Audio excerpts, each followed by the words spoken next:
I recently did a segment on white women and the patriarchy. In that segment, I said most of what we call gender equality was built to get white women equal to white men, not necessarily to dismantle oppression, just to rearrange it. In that context, I was looking at patriarchy from a Western perspective. This week, I want to unpack patriarchy from a West African context, a system I unfortunately know intimately well, one that is upheld not only by men, but often by women too. So here we are. I'm Chisom, and this is Overnight Wisdom, where I bring clarity to the complexity of leadership, power, and systems. Patriarchy does not show up the same everywhere. It mutates, it dresses itself up in culture, in religion, in respectability, in tradition. It adapts. But its purpose is always consistent to destabilize women, to reduce us to dust, and to grind us down so much that we start to mistake our survival for freedom.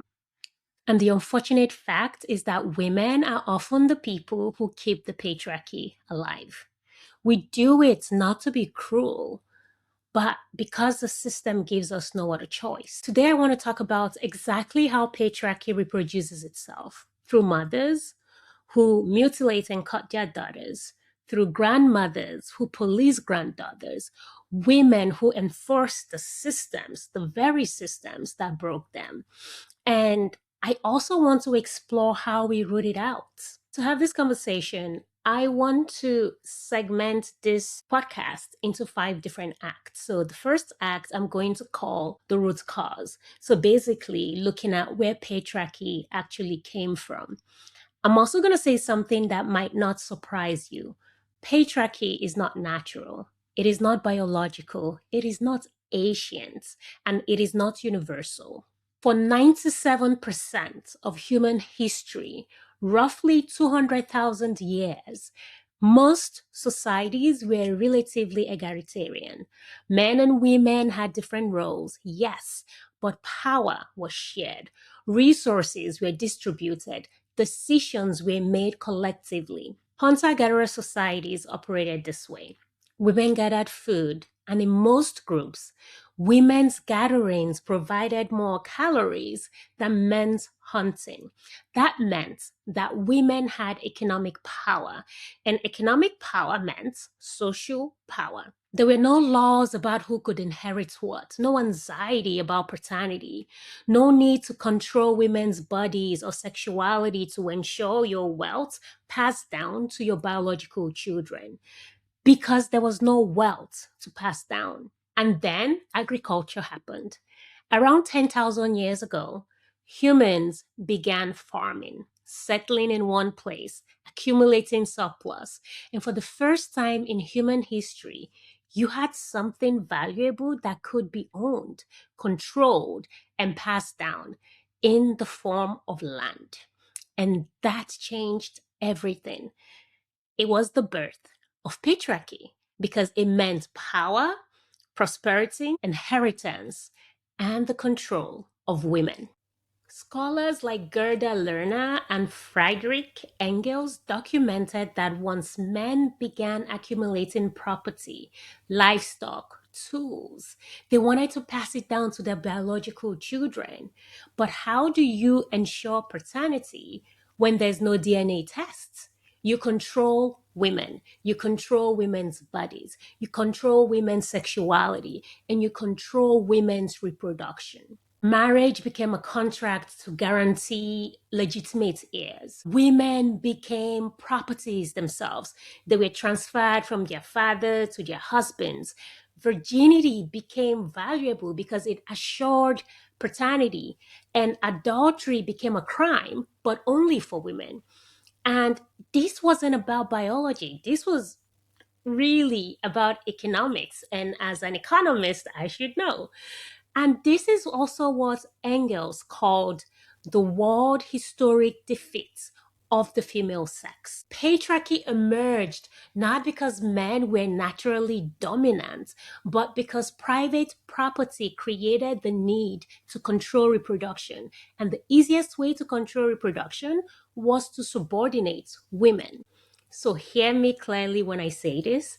Patriarchy is an economic system disguised as culture. And I also want to be clear.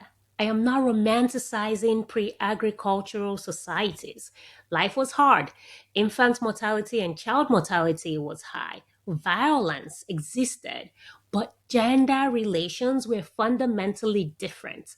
The shift to agriculture didn't just change how we produced food, it changed who had power. It introduced a hierarchy, not just between men and women, but also between rich and poor, landowners and laborers, rulers and subjects. Patriarchy and class oppression emerged together.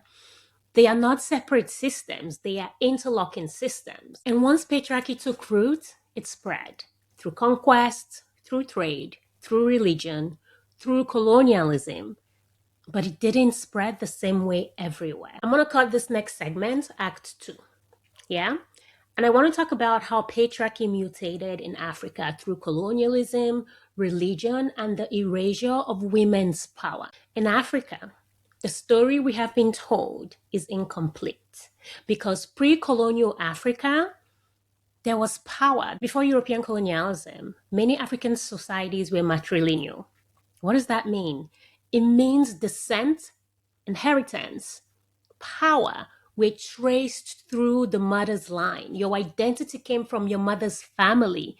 Property was controlled by women. Children belonged to their mother's clan. In the Akan societies of Ghana and Cote d'Ivoire, the queen mother selected the chief. She had her own council. She presided over disputes about marriages and inheritance and household matters. She was not subordinate to the male chief. She was his equal, his advisor, his check. In a way, she was the scale in the society. In the kingdoms of West Africa, women dominated the markets. They controlled trade. They had economic independence. They didn't need a husband to survive. In matrilineal, I always have challenges with that word. In matrilineal societies across Central and Southern Africa, women had the right to use land. They controlled agricultural production. Their labor was valued, not invisible. Now, this doesn't mean that these societies were some matriarchal utopias. Men still had significant power in many areas. Patriarchy existed in some pre-colonial African societies. But the story is not that simple. The story is not uniform. Now, what colonialism did was that when it arrived, it systematically dismantled female power. So let me tell you what the British, the French, the Portuguese, and the Belgian colonizers did. Number one, they refused to recognize female authority. Colonial administrators saw African governance through their own patriarchal lens. They couldn't comprehend that women held power. So they ignored queen mothers. They refused to recognize female chiefs. They only negotiated with men. In Asante, which is basically modern day Ghana, queen mothers had presided over their own courts for centuries. They handled household disputes, marriage cases, market disputes, and both men and women brought cases to them. The British erased this. They only recognized male chiefs as native authority. Whereas female rulers continued to exercise authority, their decisions were never recorded, never legally recognized, and never written into colonial law. And by the time Ghana became independent in 1957, national legislation followed the colonial precedents. Only male rulers were recognized. To this day in Ghana, queen mothers are still fighting for legal recognition. So what else did the colonizers do? Number two, They imposed Victorian gender ideology through missionary Christianity. Christian missionaries didn't just bring the Bible, they brought European ideas about where a woman's place was in the world. Women belong in the home. Women should be modest. Women should be obedient. Women should be submissive.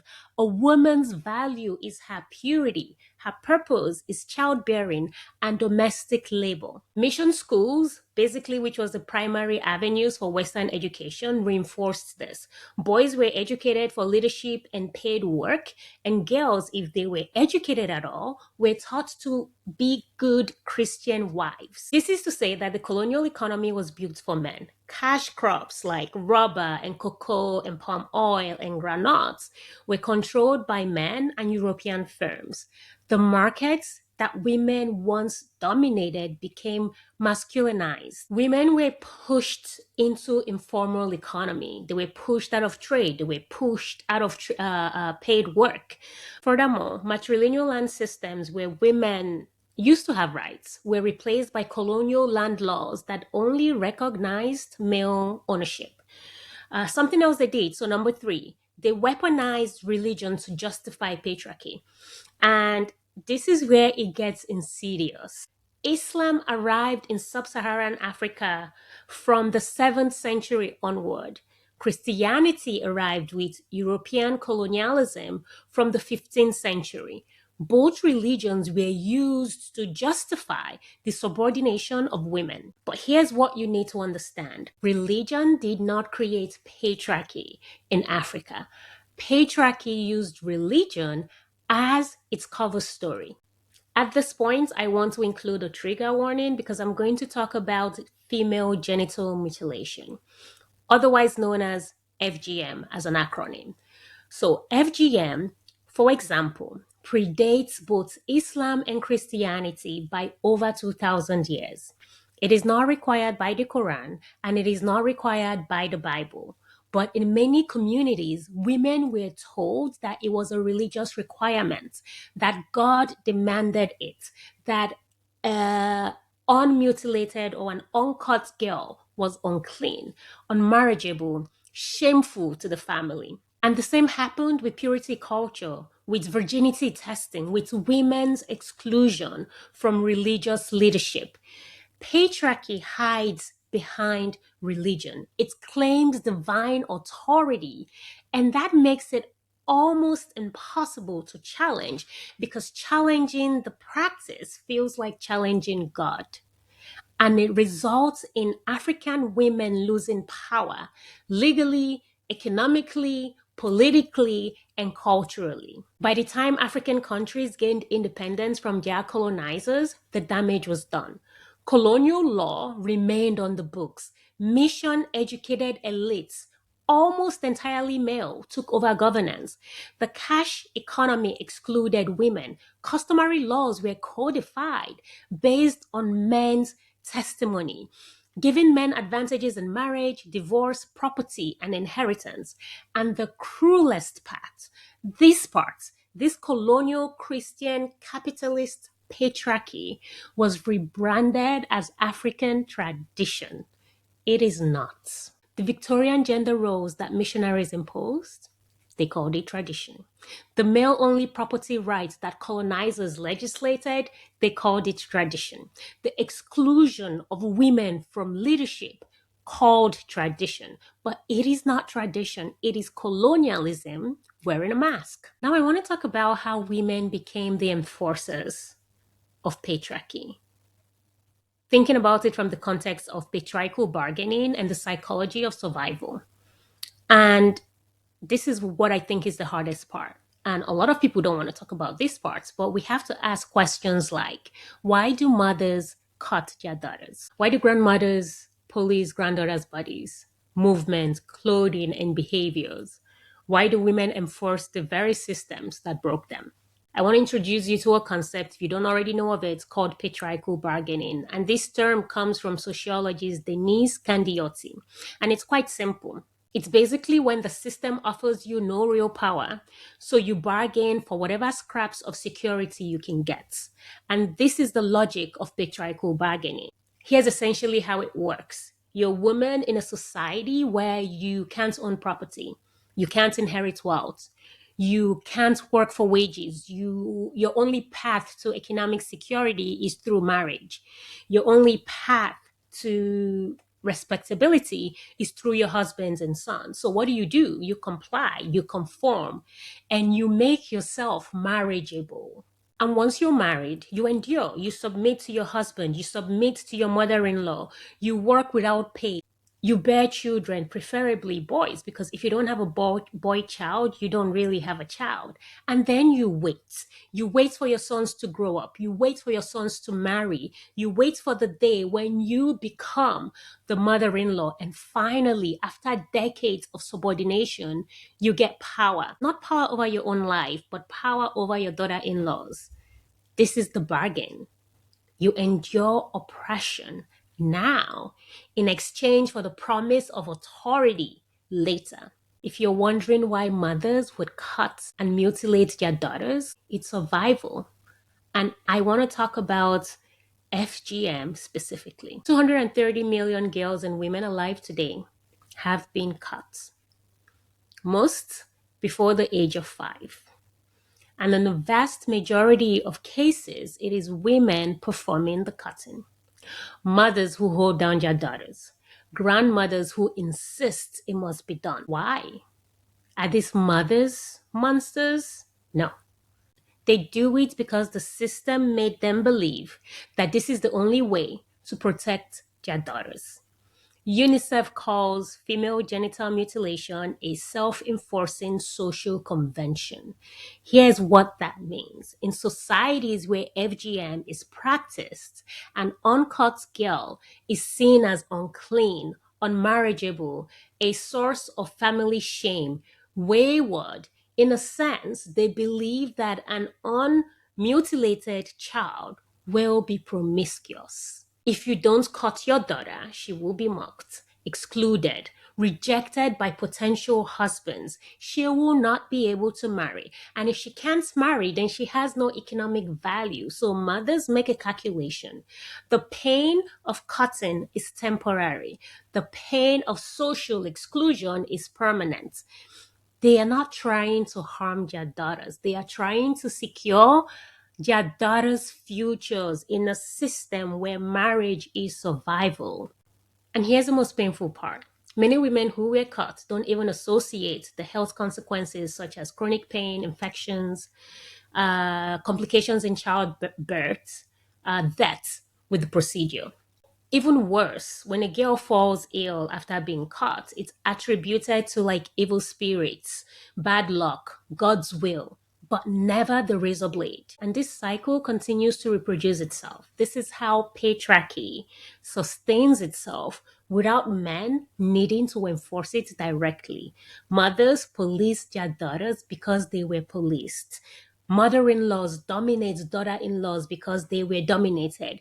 Women enforce beauty standards, virginity culture, docility, submission because they paid that price themselves. And if they had to pay it, why shouldn't the next generation? They don't ask questions. They assume it is the norm and they continue the abominable act.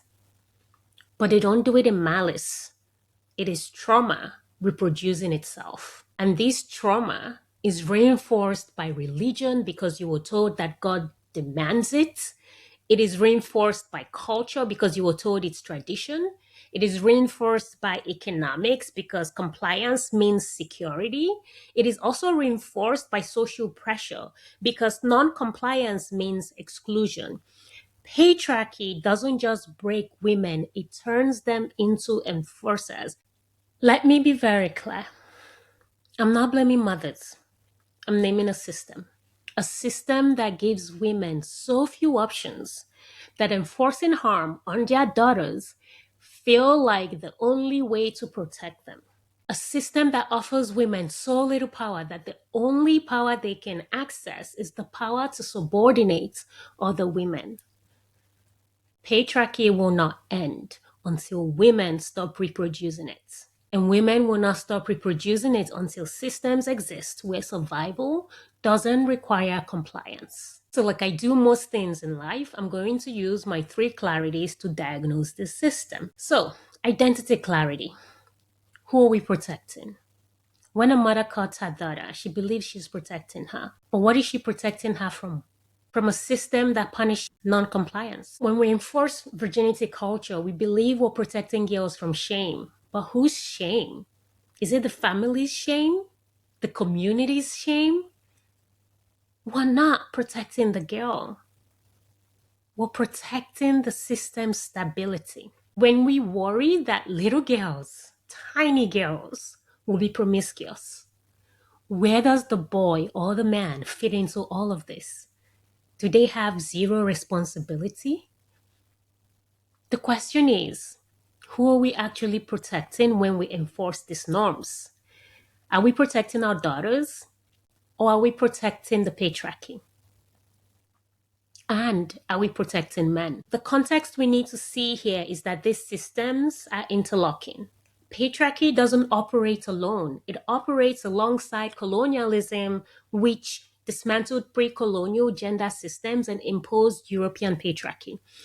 It interlocks with capitalism, which turned women's bodies into commodities in marriage markets. It intersects with religion, which gave patriarchy divine authority. And it also intersects with racism, which justified colonial violence as civilizing backward Africans. You cannot dismantle one without addressing the other. Gender inequality and class inequality are not separate problems. They merge together, they reinforce each other. A poor woman has fewer options than a wealthy woman. A Black woman faces both racism and sexism. A disabled woman, a fat woman, a trans woman faces compounded oppression. Context clarity means seeing the whole system, not just the symptoms. And then we move to power clarity. What would it take to stop? It's a machine. And we need to start asking the hard questions. What power do women actually have to break this cycle? Individual resistance is not enough. A single mother refusing to mutilate or cut her daughter will face social exclusion in places where it is practiced or not illegal. And her daughter will as well. Patriarchy is a collective system. Dismantling it requires collective action. So, what would it actually take? Number one, economic independence for women. If women can own property, inherit wealth, earn wages, and do not need marriage for survival, the bargain collapses. In many places, of course, women own property, they have wealth, they have jobs, they earn wages, but marriage is still a symbol of status, a symbol of achievement, a symbol of survival. And as long as that remains as a bedrock to patriarchy, women will continue to be subordinate to men. Now, I am not saying that people should not get married. My point is we need to unshackle women from economic interdependence on systems that keep them small. What would it actually take? Legal reform, laws that criminalize FGM within an African context and also everywhere else where it is practiced, laws that guarantee women's property rights, laws that guarantee an end to child marriage, laws that protect women from domestic violence. Third, we also need education, but not the colonial kind. We need education that doesn't just reinforce gender hierarchies. We need education that teaches girls that they have value beyond marriageability or marriage. We also need community-led norm change, not top-down Western interventions, but grassroots movements where communities decide collectively to abandon harmful practices. And we also need redistribution of power, not just representation, not just a few women in leadership, while the structures remain intact.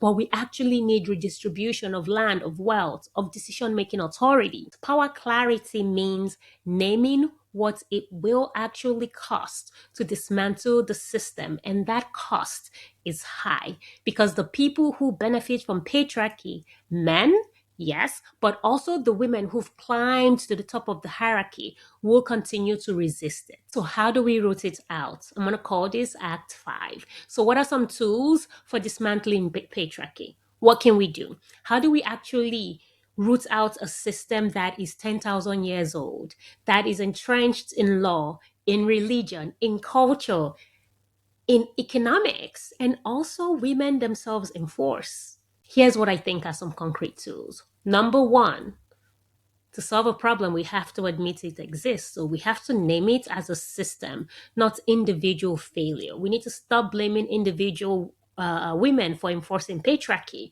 We need to start naming the systems that give them no other choice. When you see a mother policing her daughter's clothing, don't just call her oppressive. Ask, what is she afraid of? What is she afraid will happen if she doesn't? When you see women upholding purity culture, don't just call them complicit. Ask, what were they taught about their own values? Naming the system means seeing the structure, not just the people who are trapped in it. Another way to root it out is through economic independence, and that has to be non-negotiable. As long as women's survival and value depends on marriage, patriarchal bargaining will continue. Women need rights to own and inherit property, access to education and paid employment, control over their own income, legal protections against economic abuse.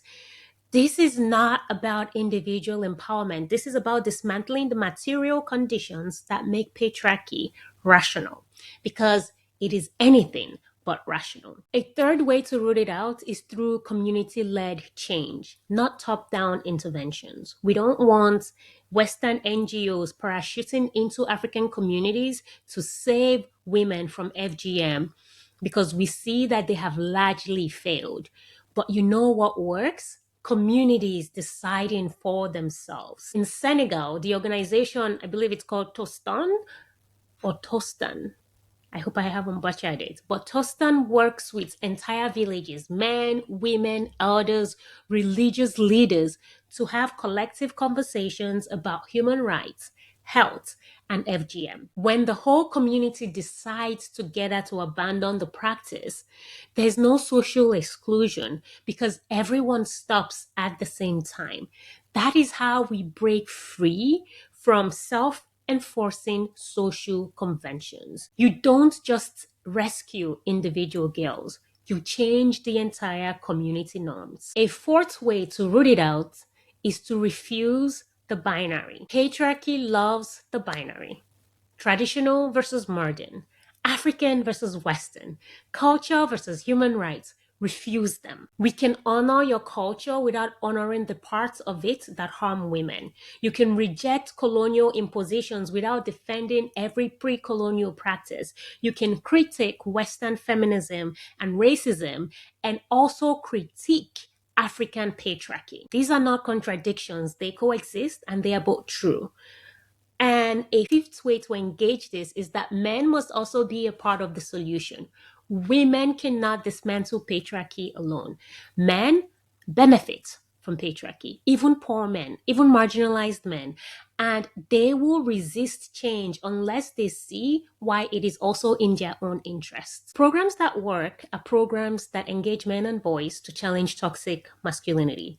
Programs that help men and boys see women as full human beings that are equal to them, and programs that help men and boys reject violence. These kind of programs, they work, but only when they are led by people who understand that patriarchy harms men too, just harms them differently. And a sixth way to engage is that solidarity must exist across differences. Women are not a monolith.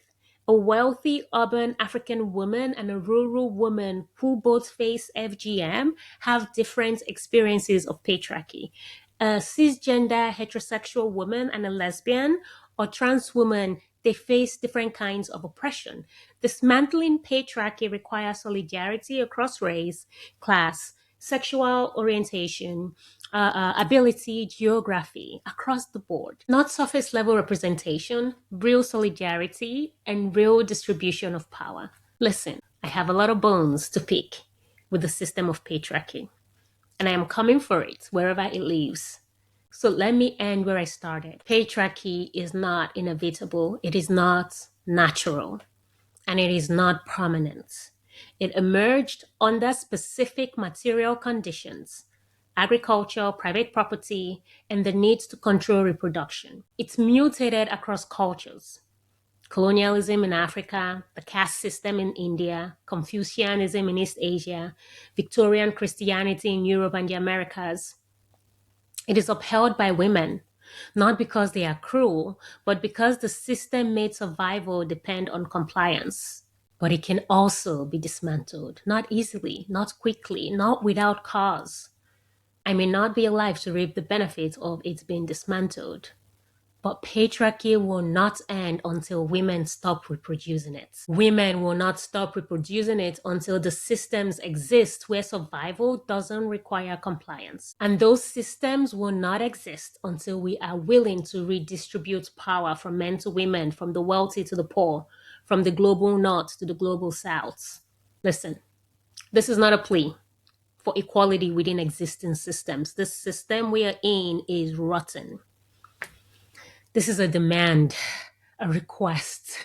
I don't know what to call it, to burn the system down and build something new. I want to come for the systems of patriarchy wherever it lives, in the laws that deny women property, in the religions that claim divine authority for women's subjection, in the cultures that call oppression tradition, in the economic systems that make marriage a survival strategy, and in the families where mothers cut their daughters because they see no other way. I'm coming for all of it. And I'm inviting you to look deeply in your life, in your culture, in your society, in your systems, and interrogate the ways in which patriarchy shows up. There will not be easy answers. We don't have savior complexes. I have zero sense of arrogance that we can dismantle in a generation what took 10,000 years to build. But I have clarity. And I know that with solidarity, the long, hard work of structural change is possible. Because our daughters deserve better. Thanks for listening to Overnight Wisdom. If this conversation challenged you, good. Share it with someone who needs to hear it. Share it with your mother, your mother-in-law, your friends, your girlfriends, your dads, your brothers, your uncles. If you have a different opinion, I'd love to hear from you. I welcome your questions, your feedback, your challenges, your comments. The only way to solve these big problems is if we're actually willing to engage them and engage through the discomfort. And if there's a systemic challenge you'd like to see me unpack using my Three Clarities Framework, give me a shout. I'd love to hear from you. New episodes drop every Wednesday. Thanks for being here. Until next time, I wish you a great rest of the day, week, weekend, whenever you're listening to this. I'm Chisom.